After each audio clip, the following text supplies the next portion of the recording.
وہ خدا جس کی میں عبادت کرتا ہوں، وہ خدا میں جس کے ساتھ ساتھ چلتا رہا ہوں.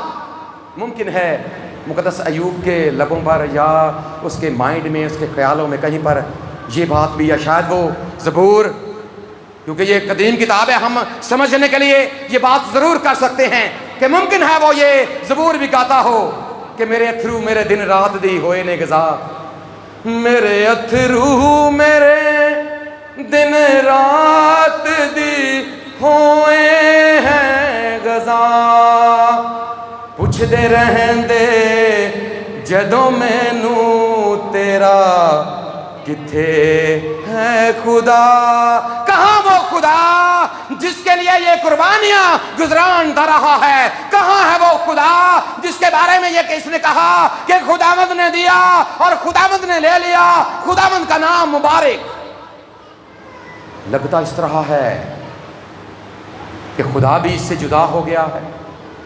جسمانی رشتے تو جدا ہوئے ہیں، اب دوست بھی جو ہیں یہ بھی الزام اسی کے اوپر. کبھی اس کتاب کو غور سے پڑھیے گا، اس کے دوست بھی تو کوئی جدا کام کیتا ہونا ہے تاں ہی تیرے نال انج ہویا. پڑھیں کبھی غور سے اس کتاب. کہتے کیا ہیں جی؟ تو کوئی جدا کی خیال ہے جی؟ ایک پنجابی دا چلو گل ہے تھوڑے سامنے بھی رکھ لیں، ہاسے والی گل بھی ہے، لطیفہ بھی. کسی بندے نے پوچھا کسی نو کہ بھائی تھوڑے آدھے نے خداوند یسوع مسیح نو صلیب تے چاڑ چھڑیا ہوں، بھائی یہ کو اونجدے ہی سن. انہوں نے کہا جی کیوں اونجدہ کام کیتا ہوئے. کئی بار بڑی بڑی عجیب باتیں ہمارے سیکھنے کو ملتی ہیں ہمیں. دوست کہتے ہیں کہ تو نے یقیناً کوئی ایسا کام کیا، کتنا خدا تجھ سے سب کچھ اس نے چھین لیا. اور دیکھیں اگر پہلے باب کی تفصیلات ہمارے سامنے نہ ہوں تو نہ جانے ہم بھی مقدس ایوب، اب تو سارے اسے جی ایوب صابر، ایوب صابر، ایوب ایماندار، ایوب جناب یہ، ایوب جناب وہ. اگر پہلے باب کی تفصیلات ہمارے سامنے نہ ہوتی نہ جانے ہم بھی اس کے بارے میں کیا کیا سٹیٹمنٹ دیتے ہیں. کیونکہ ہمیں پتا ہے کہ خدا نے اجازت دی ہے، ابلیس اسے کیا کر رہا ہے؟ آزما رہا ہے. اب وہ ایک آزمائش میں سے گزر رہا ہے. اب یہ جو دوست ہیں یہ بھی اس کی تلخی میں اور زیادہ اضافہ کر رہے ہیں. نہ اس کی بیوی رہی ہے، نہ اس کے بیٹے رہے ہیں، نہ اس کی بیٹیاں رہی ہیں، نہ اس کا مال ڈنگر رہا ہے، نہ کوئی نوکر چاکر رہا ہے، نہ کوئی دوست احباب رہا ہے. سارے کے سارے اسے چھوڑ کر، اور حتیٰ کہ یہاں تک کہ جو اس کا بدن ہے اس کا بھی کیا حال ہے.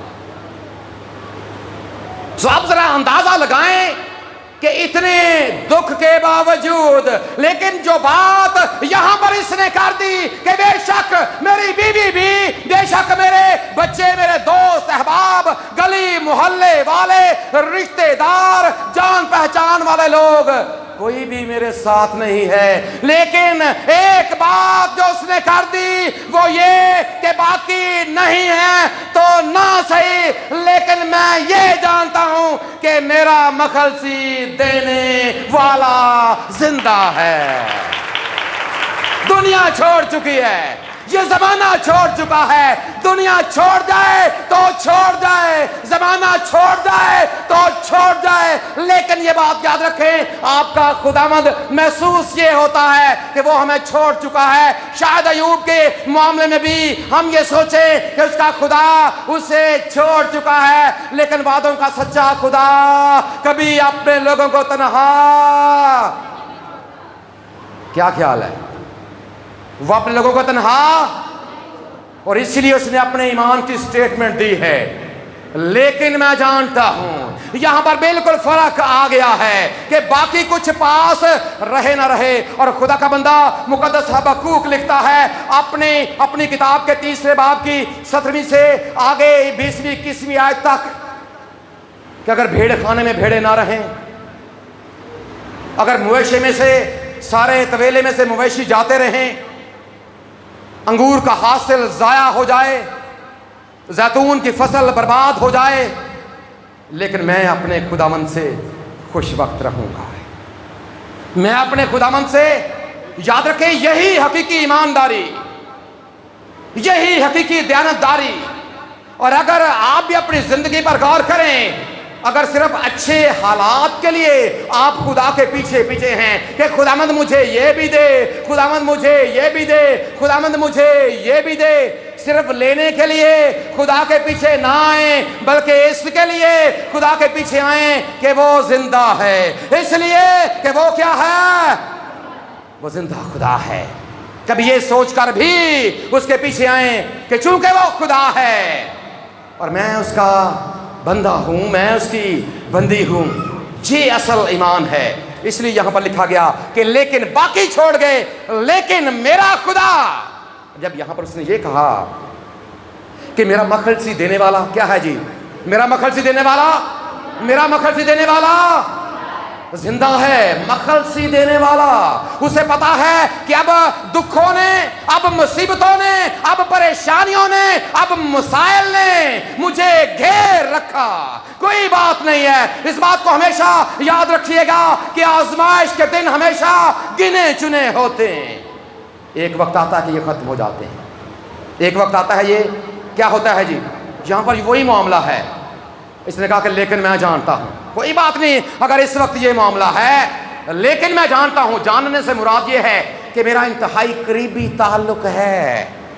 جو جاننے کا لفظ ہے، جاننے کا، اگر آپ اسے اصل متن میں جا کر، عبرانی میں جا کر پڑھیں گے تو اس کا مطلب ہے کہ ایک انتہائی قریبی تعلق، انتہائی قریبی تعلق۔ جب آپ اسی لفظ کو پڑھیں گے نا نئے عہد نامے میں، صرف ایک، باقی اور مثالیں بھی ہیں، لیکن ایک بات جو آپ کے سامنے رکھنا چاہتا ہوں کہ جب خدا کے فرشتے نے مقدس یوسف کے خواب میں آ کر اسے یہ کہا کہ اپنی بیوی مریم کو اپنے ہاں لے آنے سے نہ ڈر، کیونکہ جو کچھ اس کے پیٹ میں ہے وہ کیا ہے؟ روح القدس کی قدرت سے ہے، اس کے کیا ہوگا؟ اس کے بیٹا ہوگا، اور تو اس کا نام کیا رکھنا؟ تو اس کا نام کیا رکھنا؟ یسوع رکھنا، کیونکہ وہی اپنے لوگوں کو ان کے گناہوں سے نجات دے گا۔ اور آگے کیا لکھا ہے؟ پس یوسف نے نیند سے جا کر ویسا ہی کیا اور اپنی بیوی مریم کو اپنے ہاں لے آیا، اور اسے اس وقت تک نہ جانا۔ اور یہاں پر مقدس ایوب کہتا ہے کہ میں جانتا ہوں میرے خدا کے ساتھ ایک انتہائی قریبی تعلق ہے، وہ میرے بارے میں سب کچھ جانتا ہے اور میں بھی اپنے قادر مطلق خدا کے بارے میں جانتا ہوں۔ میرا اس کے ساتھ ایک بڑا قریبی رشتہ ہے، اور چونکہ میں اس کا ہوں، اس کا بندہ ہوں، اس لیے میرا ایمان اس کی ذات پر ہے کہ پہلی بات میں اسے جانتا ہوں، دوسری بات یہ ہے کہ وہ ہے بھی زندہ، مخلصی دینے والا۔ ایک اور بات بڑی قابل غور ہے، عبرانی میں اس کے لیے جو لفظ ہے مخلصی دینے والے کے لیے، اس کا مطلب ہے، جب آپ ایک کتاب پڑھتے ہیں روت کی کتاب، بوز اور روت کا جو معاملہ ہے، دیکھیں کیسے جو بوز ہے اس نے وہ کردار نبھایا ہے، اور اس کے بارے میں بھی وہاں پر بوئز کے لیے بھی یہی لفظ استعمال ہوا ہے جو یہاں پر مخلصی دینے والے کے لیے استعمال ہوا ہے۔ اور جب آپ یہی لفظ نئے عہد نامے میں یونانی میں جا کر پڑھیں گے تو وہاں پر اس کا مطلب یہ ہے کہ کسی کو چھڑانا۔ پرانے عہد نامے میں بھی اس کا مطلب یہی ہے کہ جب کوئی کسی کے ہاں مقروض ہو چکا ہے، کہیں پر بندھ چکا ہے اور اتنا مجبور ہو گیا ہے کہ اب وہ خود سے کچھ کر نہیں پا رہا، تو کوئی اس کا مخلصی دینے والا بنتا ہے، وہ اس کی قیمت ادا کرتا ہے اور قیمت ادا کر کے اسے آزادی اور مخلصی دلوا دیتا ہے، اسے کہتے ہیں مخلصی دینے والا۔ اور یونانی زبان میں اس کے بارے میں جو لفظ استعمال ہوا ہے اس کا مطلب یہ صرف یہی نہیں ہے کہ قیمت دے کر آزاد کر دینا، بلکہ اس کا مطلب یہ بھی ہے کہ جو پوری ڈاکومنٹ کا معاملہ ہے،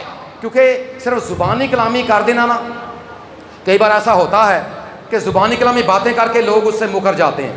کیا خیال ایسا ہوتا ہے جی؟ زبانی کلامی معاملہ ہونا تو لوگ کیا کرتے ہیں؟ مکرتے ہیں جی، مکر جاتے ہیں۔ لیکن یہاں پر جو مخلصی دینے والے کے لیے یونانی لفظ ہے نا، اس کا مطلب ہے کہ پورے جو ڈاکومنٹ ہیں، جی میں اسٹامپ پیپر نہیں لکھ دے گا، اسٹامپ پیپر پکا، وہ بھی پکا اسٹامپ پیپر، اس کا مطلب یہ ہے کہ جو یسوع مسیح جو ہمارا نجات دہندہ اور مخلصی دینے والا ہے، اس کا مطلب یہ ہے کہ جو ساری کاغذی کاروائی ہے جس میں ایک عدالت انوالو ہو گئی ہے، اور آپ کو یہ پتا ہے کہ زبانی کلامی کوئی بھی نہیں مانتا، لیکن جب وہی معاملہ عدالت کی طرف سے پروو ہو کر آ جاتا ہے نا، تو پھر سارے لوگ ہوں چونکہ عدالت ہی بھائی معاملہ ہے یہ اسی بول ہی نہیں سکتے، کیونکہ کیا کر دیا جی، کیونکہ کیا کر دیا، اب تو عدالت نے حکم جاری کر دیا ہے، اب اس کے بارے میں ہم بول نہیں سکتے۔ اور مخلصی دینے والا یاد رکھیں وہی ہے، وہی مخلصی دینے والا۔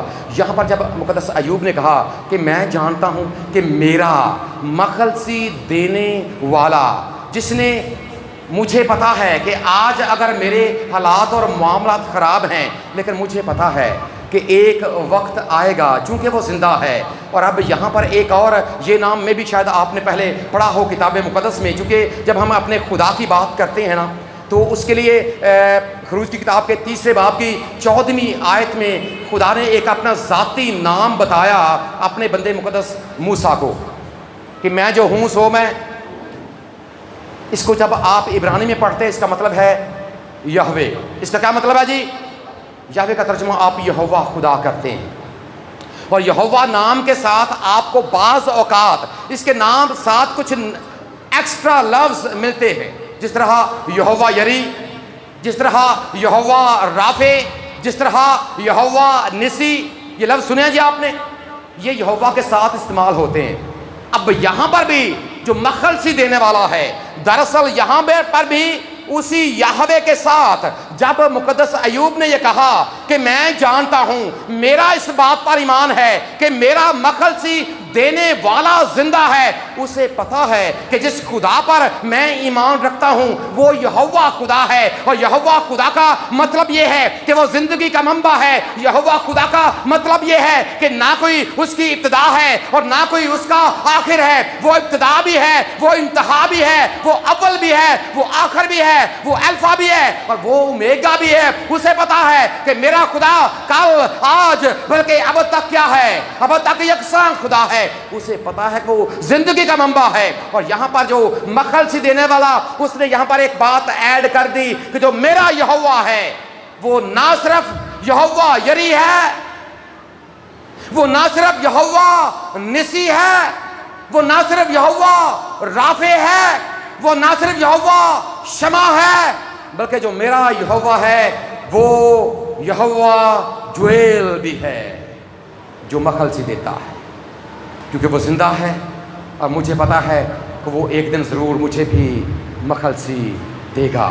اور آگے وہ کہتا ہے کہ ابھی آپ نے حوالہ سنا ہے، کتنے لوگوں کو یاد ہے کبھی آگے آپ نے کیا پڑھا تھا؟ پہلی بات کہ میرا مخلصی دینے والا، میرا مخلصی دینے والا زندہ ہے، اور آگے کیا ہے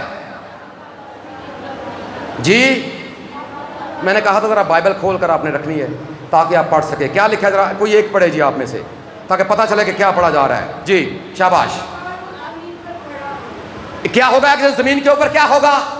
یہ وہ نبوتی بات ہے جو اس نے کر دی جب یہ کہا کہ میرا مخلصی دینے والا زندہ ہے، اور آگے کہا کہ ایک وقت آئے گا کہ وہ زمین کے اوپر کھڑا ہوگا۔ یہ بات اس نے مستقبل کی ہے۔ ذرا اسی بات کو اگر تھوڑا سا آج اپنی زندگی پر لے کر آئیں، آپ کی اپنے خدا کے بارے میں آپ کی سٹیٹمنٹ کیا ہے؟ آپ کے ایمان کی سٹیٹمنٹ کیا ہے؟ کیا آپ بھی واقعی جانتے ہیں؟ کیا آپ بھی واقعی مانتے ہیں؟ اس بات کو یاد رکھیں، اسے پتا ہے کہ میرا کوئی اور نہیں، کیونکہ جب آپ کسی اور کی بات کریں گے نا، اور آج اگر ہم اپنی بات کریں تو یقیناً ہمیں بھی اس بات پر فخر ہے۔ ابھی ہماری بیٹی ایک گیت گا رہی تھی اور گیت میں اس نے کہا کہ او میرا عیالی ہے، او میرا کیا ہے، آگے کیا ہے اس کی؟ اگر آپ دنیا کی آپ ہسٹری کو پڑھ لیں، آپ پوری دنیا میں جا بجا جو قبرستان ہیں، جو بڑے بڑے مقبرے ہیں، کبھی آپ ان کی سیر کیجئے گا اور ہر قبر آپ کو ایک پیغام دے گی، صرف ایک پیغام، اور وہ پیغام کیا ہے کہ جو ہمارے اندر ہیں وہ منو مٹی کے نیچے ہیں۔ اور مقدس ایوب نے کہا کہ میرا مخلصی دینے والا زندہ ہے، اور آج ہمارا بھی یہی ایمان ہے کہ ہمارا مخلصی دینے والا، ہمارا مخلصی دینے والا، اور ایک وقت آئے گا وہ ہمیں لینے کے لیے بھی آئے گا، ایک وقت آئے گا وہ ہمیں لینے کے لیے بھی آئے گا۔ کیونکہ اس نے جب یہ کام کیا نا، اس نے وہ ساری ڈاکومنٹ، وہ دستاویز جو ہمارے گناہوں کی وجہ سے ہمارے خلاف لکھ دی گئی تھی، وہ ساری کی ساری اس نے وہ سارا وہ کام کیا. چونکہ یہ سب کچھ ہوا بھی خدا کی مرضی کے مطابق، اور وہ وقت جو خدا نے ٹھہرایا ہوا تھا اسی کے مطابق خدا نے یہ سب کچھ کیا. اس کا اکلوتا بیٹا زمین کے اوپر آیا، اور زمین کے اوپر آ کر ہم کیوں اسے دنیا کا نجات دہندہ کہتے ہیں؟ کیوں جب ایسٹر کا موقع ہوتا ہے تو ہم یہ نعرے لگاتے ہیں کہ ہیلیلویا بولو یسوع، ہیلیلویا بولو یسوع زندہ ہو گیا تے دنیا دا نجات دہندہ. کیوں ہم بولتے ہیں کہ وہ زندہ ہو کر دنیا کا نجات دہندہ بن گیا؟ اس لیے کہ وہ زندہ ہے. اور یہاں پر مقدس ایوب نے کیا کہا کہ میں جانتا ہوں. کیا آپ کو علم ہے؟ کیا آپ کا واقعی بھی اس بات پر ایمان، یقین اور بھروسہ ہے؟ اور آج آپ کو یہ سٹیٹمنٹ دنیا کے سامنے رکھنے کی ضرورت ہے. دنیا آج اندھیرے میں چل رہی ہے. اگر آپ دنیا کی تاریخ دیکھیں، اگر آپ دنیا میں جائیں تو اس وقت دنیا میں تقریباً 10,000 سے زائد مذاہب، 10,000 سے زائد مذاہب ہیں جو دنیا میں اس وقت کام کر رہے ہیں.